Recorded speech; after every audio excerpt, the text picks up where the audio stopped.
What's going on, guys? Welcome back to another video on my Z and this engine that we're getting ready to put back into the car. Today I'm gonna be disassembling the old engine to get the parts that I need from that one to swap over to this one. Since I've already shown this one, it's gonna be the exact same thing, so all I'm gonna do is take that apart, not show that, but get back to you guys once I have all the parts that I need laid out, and putting them back on this one.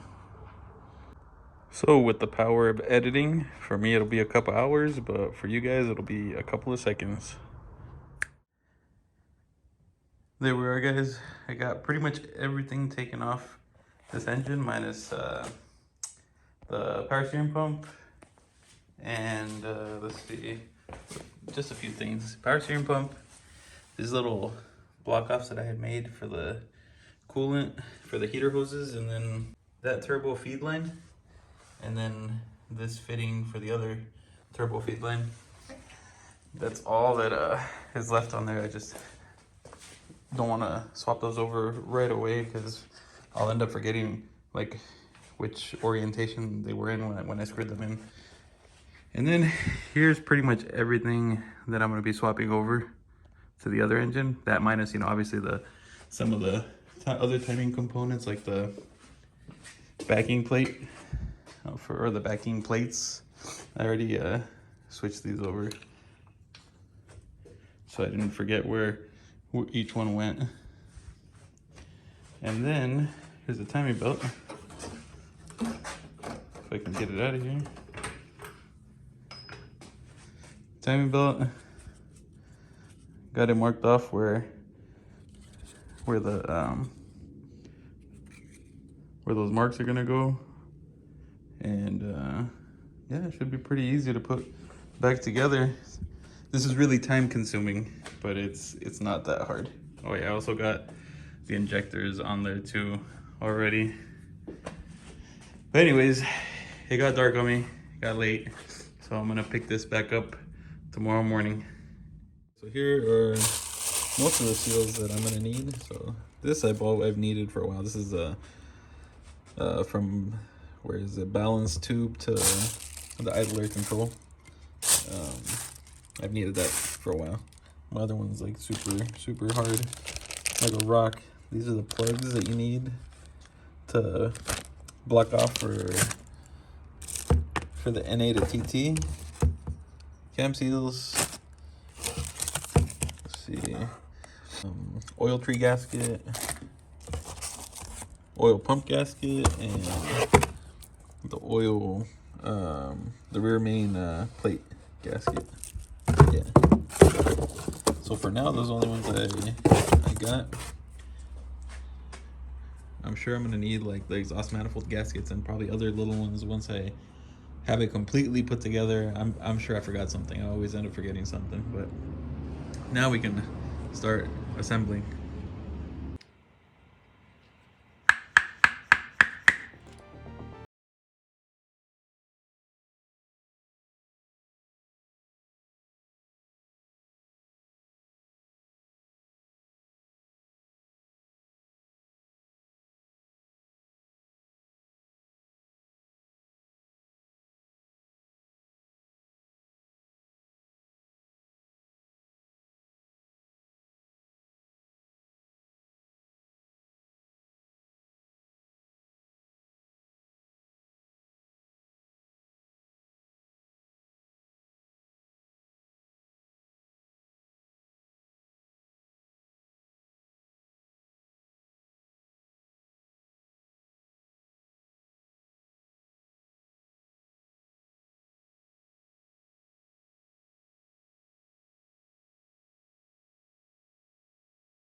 Timing belt on now, and I want to go over kind of what you need to do to put it on. So let's say you had a new timing belt. Your new timing belt's gonna have these marks on there. So you don't got to worry about that. But I'm reusing the timing belt that I had on my other engine because it was a new belt, so that's why I have these marks. So this bottom one that I made, that's the one that goes for the crank. So I'm lining this mark here to the mark on the crank pulley. And once I do that, I'm gonna be putting like a screwdriver, a little pry bar in here to keep the belt from falling out while I'm trying to put it on. So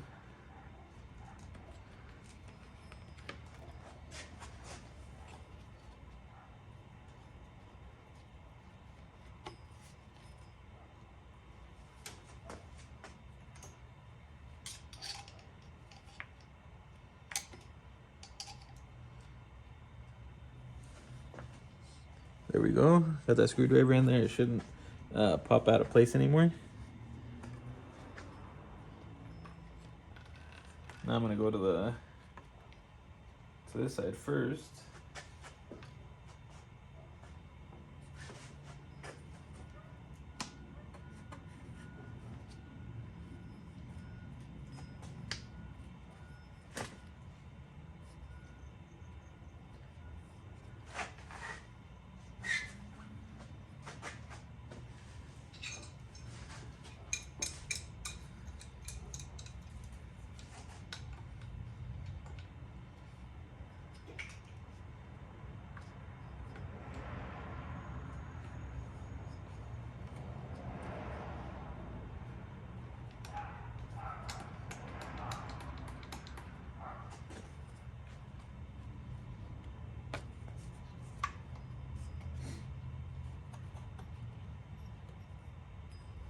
You also could put like clamps here to hold the belt from moving, but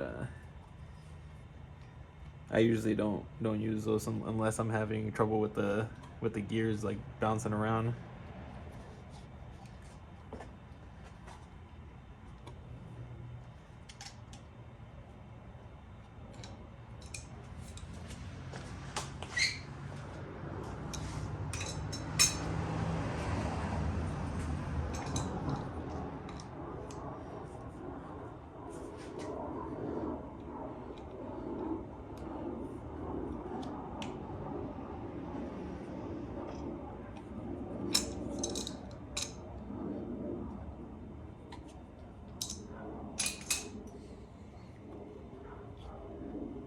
So now you should be able to take this off. Now we got here, it's almost, the timing belt's almost gonna go in, but there's just a little bit, you need a little bit more slack. And this tensioner like bracket, you take that last bolt out and it should give you just enough room to slide the belt on, just like that.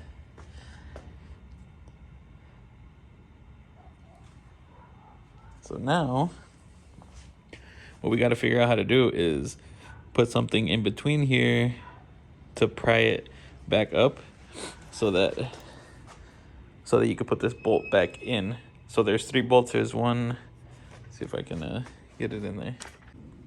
So there's 3 bolts. You got, that was one of them. The other one's right here. This one was a stud, and then you got that one right there. So you just pull this one out and it gives you just enough room to slip the belt on.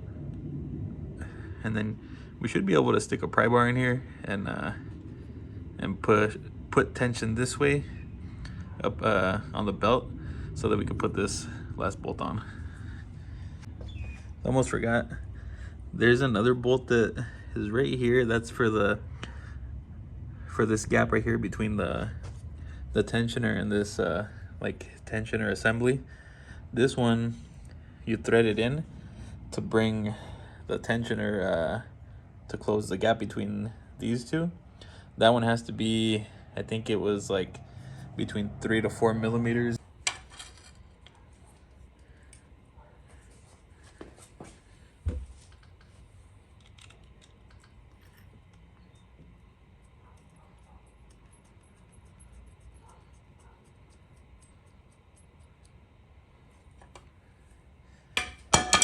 There we go. That was pretty easy. So now, let's see, where did I leave that one? Now we gotta put, there's supposed to be like some pressure that you need to put here when you tighten the belt. And what I read was that it's like 15 pounds of pressure, but honestly, you don't know how much that is. So I'm gonna go based off of the marks that the tensioner already had on there, because the car ran fine and the timing belt didn't make any weird noises while it was running. So I'm gonna go based off that and then tighten it up.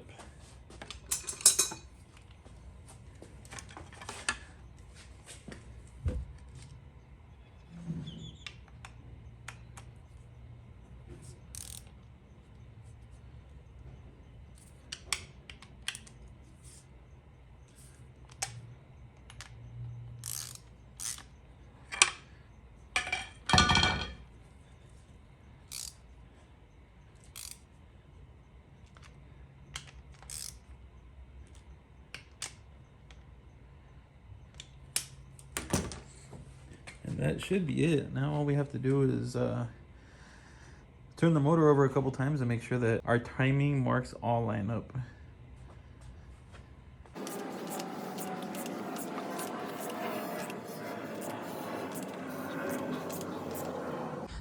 All right, so we turned the motor over and it looks like all our marks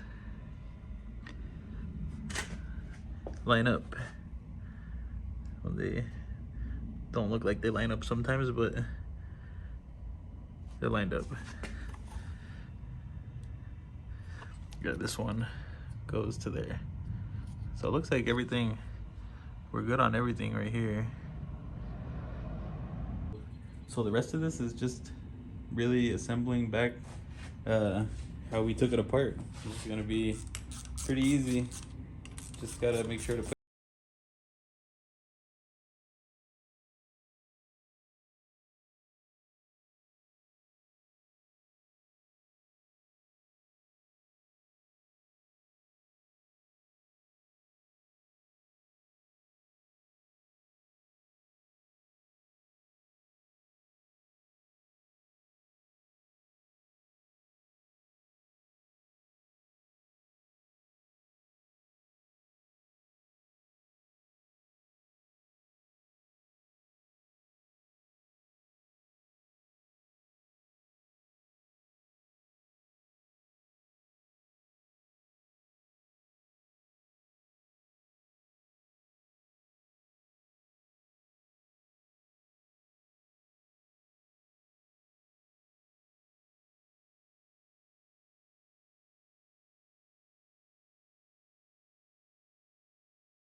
Alright guys, so that's pretty much most of it assembled. You got all the timing put together, valve covers on. Yeah, it's pretty much it for now. This is probably where I'm gonna end it, and we'll continue with the rest of the stuff in the next video. So I hope you guys are enjoying, and we'll see you on the next one. Peace.